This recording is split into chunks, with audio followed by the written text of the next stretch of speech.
Προπονητής είμαι εδώ της ομάδας, γέννημα Θρήμα Πεντελιώτης.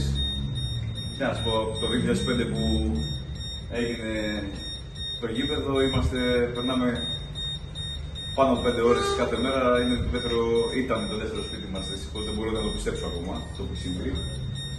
Καταρχάς δεν μπορώ να πιστέψω ότι εν έτη 2004 έφτασε η φωτιά σε αυτό το σημείο. Και αν σκεφτώ και από πού ξεκίνησε, ακόμα περισσότερο. Είναι σοκαριστικό.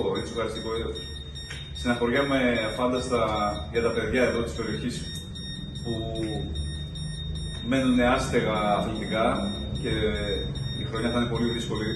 Πρέπει να βρεθούν λύσεις για να μπορούν τα παιδιά να αθληθούν, γιατί είναι το μοναδικό κλειστό της περιοχής μας εδώ πέρα. Ο σύλλογος μας έχει 200 παιδιά ακαδημίες, τα οποία τώρα δεν ξέρω πώς θα μπορέσουμε να τα βολέψουμε.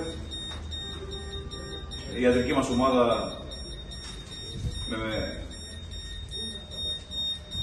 δεν ξέρω, δεν υπάρχουν λόγια.